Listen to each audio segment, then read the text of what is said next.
Kalian tahu nggak, ada beberapa daerah di Indonesia yang tidak pernah dijajah selama masa-masa kolonial Belanda.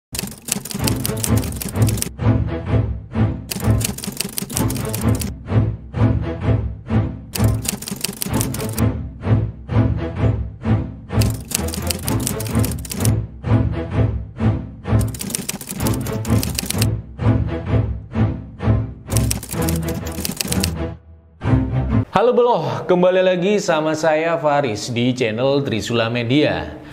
Kali ini saya akan membahas tentang sebuah fakta unik dan menarik yang mana belum banyak orang tahu. Kalau ada beberapa daerah yang tidak pernah dijajah oleh negara manapun di dunia. Ingin tahu daerah mana saja? Mari simak videonya ya.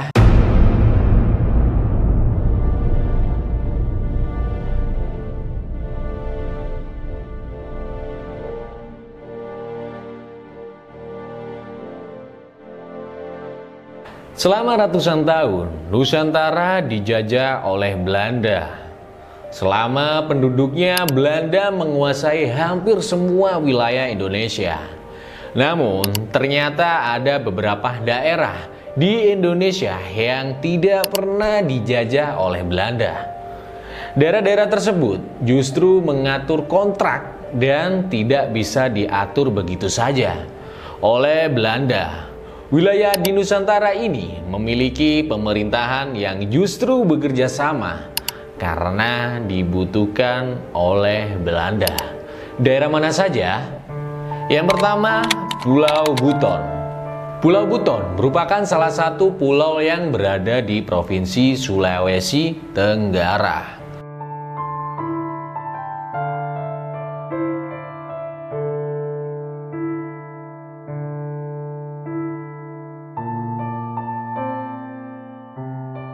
Pulau ini adalah tempat lahir Ari Kriting yang merupakan salah satu komika terkenal di Indonesia. Pada zaman penjajahan, Pulau Buton merupakan kerajaan turun-temurun yang berkuasa dari abad ke-13 hingga abad ke-16 Masehi.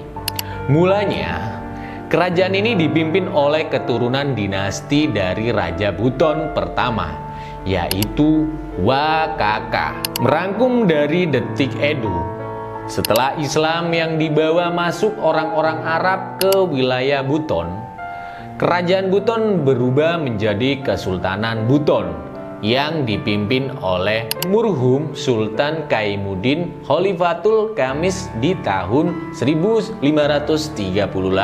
Belanda tidak pernah mau berurusan dengan Pulau Buton. Hal itu dikarenakan pulau ini memiliki daerah kekuasaan dengan benteng yang kuat dan penjaga untuk memantau kapal-kapal. Meskipun Buton merupakan wilayah yang sangat mudah untuk dapat rempah-rempah, namun Belanda tidak mau berurusan dan mendapat masalah. Belanda memilih untuk memiliki hubungan yang baik dengan pemerintahan Buton. Jika ada bajak laut, penjaga benteng akan mengusirnya dengan senjata. Benteng Buton menjadi benteng terbesar di dunia, seluas 23.375 hektar dan terbuat dari batu kapur. Kini Benteng Buton menjadi objek wisata sejarah yang banyak dikunjungi.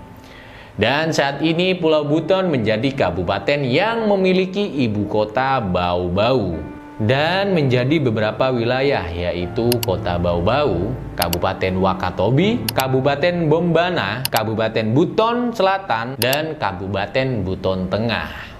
Yang kedua, Daerah Istimewa Yogyakarta.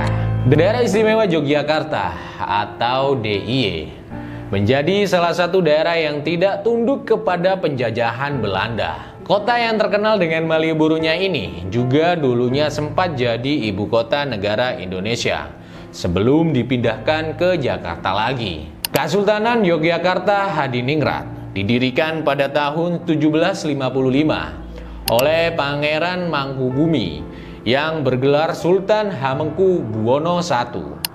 Kesultanan Yogyakarta tidak tunduk begitu saja pada Belanda, karena pemerintahan di Kesultanan Yogyakarta telah diatur kontrak politik yang dilakukan tahun 1877, 1921, dan 1940 antara Sultan dengan pemerintahan Belanda kala itu. Pemerintahan Hindia Belanda mengakui Kesultanan Ngayogyakarta Hadiningrat sebagai kerajaan yang berhak mengatur otonomi pemerintahannya sendiri, yang dikenal dengan Zilbestrudle Landscaping. Kalau tidak salah begitu salah sebutannya. Setelah Indonesia merdeka, Kesultanan Ngayogyakarta menyatakan kepada Presiden RI bahwa daerah Kesultanan Ngayogyakarta Hadiningrat bergabung dengan wilayah RI, dan saat itu dinyatakan sebagai Daerah Istimewa Yogyakarta atau disebut DIY.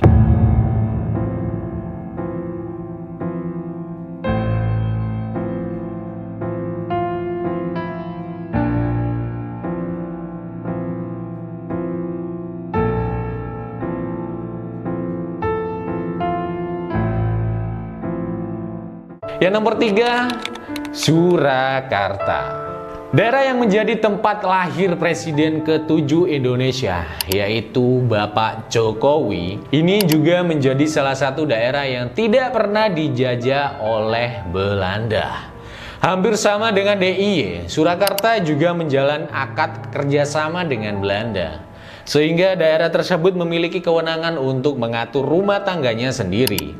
Melansir dari portal resmi pemerintahan Kota Surakarta, pemberontakan Sunan Kuning, geger pecinaan, menumpas habis-habisan etnis Tionghoa yang terjadi pada pemerintahan Pakubuwono II yang menjadi sebagai Raja Kartasura tahun 1742. Pemberontakan tersebut dipicu oleh pihak keraton yang berpihak kepada Belanda, padahal sebelumnya tidak mendukung pemerintahan Belanda.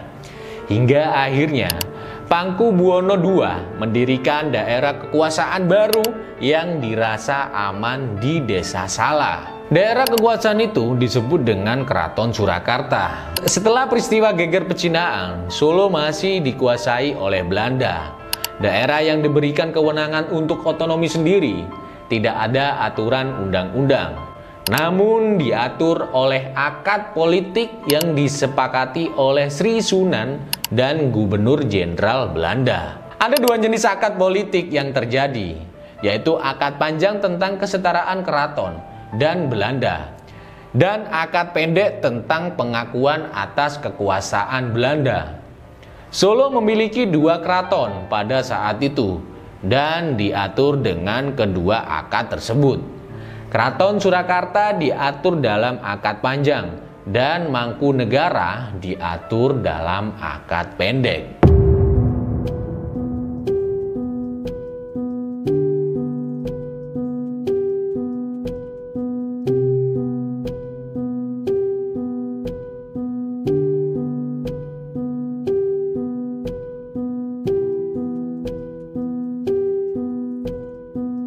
Itulah 3 wilayah Indonesia yang tidak pernah dijajah oleh Belanda.